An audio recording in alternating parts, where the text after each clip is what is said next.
Hello everyone, welcome to this video looking at continuity. So to see where we're going, remember back to when we defined the limit as x tends to a of f of x being equal to L. And at that time, when we talked about that, we said many times that we don't care what happens when x equals a, right? We only cared what happens when x is getting close to a. We didn't care at all what happens when x equals a. In particular, maybe f of a doesn't exist. And even if it does exist, the limit doesn't necessarily have to be equal to f of a. So with continuity, the idea is to add back in that condition. So we're going to look at what happens. So basically, continuity means that the limit as x tends to a of f of x equals f of a. And there are a couple of different reasons why you might want to do that. So for instance, these so-called continuous functions have a lot of useful properties, and there are lots of results about them. So if you know something's continuous, you can use all these results to do stuff. And the other reason is maybe another way to think about continuity. If the limit is equal to f of a, then in order to find the limit, you just have to plug in, right? If the limit is f of a, that just means plug in x equals a. So if we know a function is continuous, that will help us to find limits very easily. Even though that doesn't work for all functions, the plugging in is going to work for continuous functions. So that's kind of our motivation. So let's get started. So going to the definition, it's basically what we said. So suppose our function is defined close to a. And now, unlike with just limits themselves, now we care also that it is defined at a. So we're interested in close to a and at the point a. Then we say, okay, as we just said, f is called continuous at a if when we look at the limit as x tends to a f of x. So remember, this is something we defined before. We defined what it meant for the limit to be equal to L. And when we defined this, we didn't care about what happens at a. So this is defined without thinking about a. And then we're saying, okay, suppose this limit turns out to be equal to f of a, which is something we calculate by a completely different step. Suppose the limit is equal to f of a, then our function has a special name. It's called continuous. So why continuous? Well, somehow when we see pictures, continuous very vaguely is going to mean, it doesn't, there are no sudden jumps in the graph. It doesn't do a big jump, so the graph is kind of continuous, right? It moves kind of continuously in, I guess, everyday English. Okay, and if not, we say our function is discontinuous or not continuous, or it has a discontinuity. Okay, so here is an example. So remember what we're saying. So continuous means the limit as x tends to a of f of x equals f of a. So here is the example on a picture. So we've got this nice smooth function f. Okay, it doesn't matter what the formula is. It's just a nice, smooth function with no jumps or anything like that. And we're saying that our function is continuous. So here at a, up here we see the value of the function is, what you would expect. It's f of a. And we're arguing that the limit as x tends to a of f of x equals f of a. So what would it mean for the limit to be equal to L, where L is f of a? Right, just like with the definition with limits, it means if the limit is going to be f of a, it means whatever band we draw around f of a or on the y-axis, we can make the graph of the function lie inside that band, provided we make x close enough to a, okay, which in this case we're doing here, okay? So we're just combining two things we already know how to calculate, limits and function values, and we're saying the limit should be equal to the function value. Okay, so here's an example where there are some points that are not continuous. So clearly the interesting points are 1, 2, and 3. Everywhere else, the function is just a straight line. So everywhere else, it's going to be continuous, right? If I say I'm at a half, if I approach x equals a half, then I'm moving along this piece.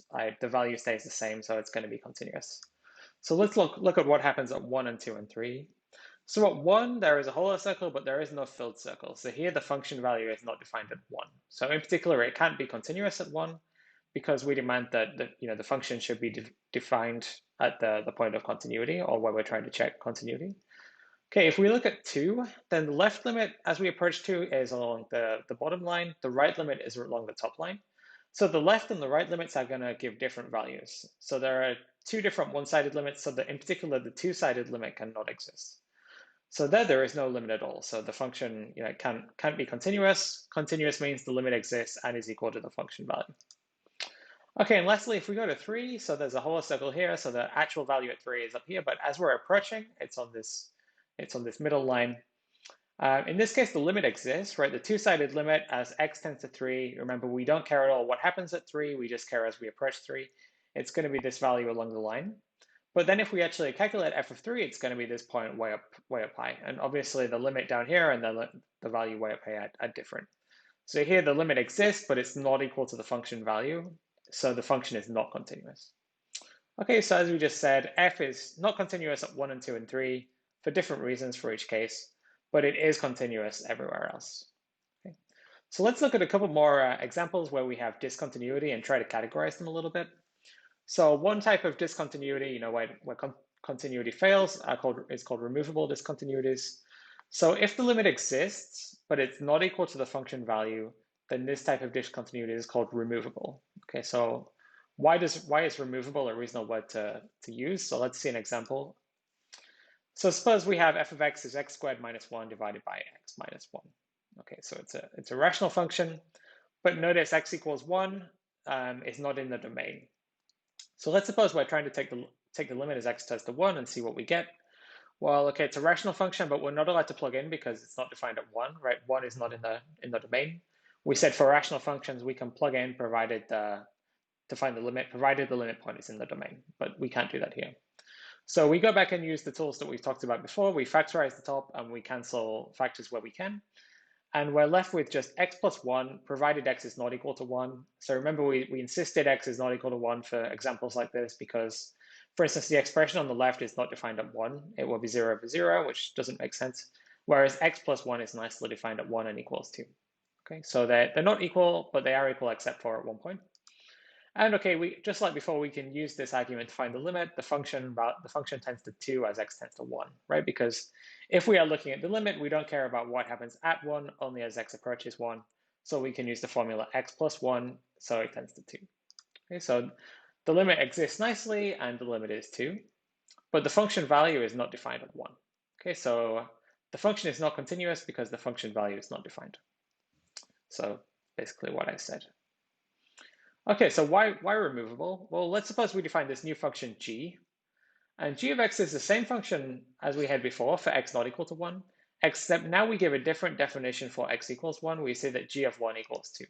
Okay, and now I claim that this function is continuous at 1. Okay, so why should this function be continuous at 1? Well, what does that mean? It means that if we take the two-sided limit at 1, it should agree with the function value. So let's try to take the two-sided limit at 1. Okay, and if we're taking the limit as x tends to 1, we don't care what happens at x equals 1. So we're using this definition, x squared minus 1 over x minus 1, and we're looking at x tends to 1. Okay, that's what we just did, right? It tends to 2. So the limit is 2, but also g of 1, the function value equals 2.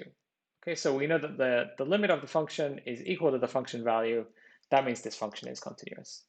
So what we did is we took our existing function that wasn't continuous. Okay, it has one of these so-called removable discontinuities.